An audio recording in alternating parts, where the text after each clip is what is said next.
আমার মেয়ের স্কুল টিফিনে যে কত রকমভাবে সবজি খাওয়াতাম তার আজকে আরও একটি নমুনা আপনাদেরকেও শিখিয়ে দিচ্ছি, আপনাদের বাচ্চার জন্য কাজে লাগবে। এক বাটি চিড়ে একটা বোলের মধ্যে নিয়ে 2-3 বার জল পাল্টে ভালো করে ধুয়ে একটা বড় ছাঁকনিতে রেখে জলটাকে ঝরিয়ে ওর মধ্যে পরিমাণ মতো লবণ, একটু চিনি আর হলুদ গুঁড়ো দিয়ে ভালো করে মিশিয়ে রাখলাম।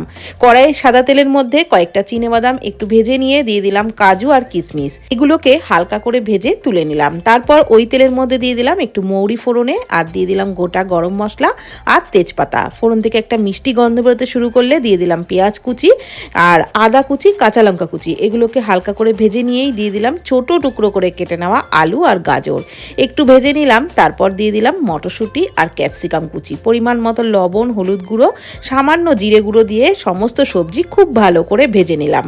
তারপর দিয়ে দিলাম জল ঝরিয়ে নেওয়া চিড়ে, দিয়ে দিলাম ভাজা বাদাম আর কিশমিশ, সমস্ত কিছু খুব ভালো করে ভেজে নামানোর আগে একটু ঘি দিয়ে নামিয়ে নিলাম। এইভাবেই কিন্তু আমি মেয়েকে সবজি খাওয়াতাম আর মেয়ে ভালোও খেত।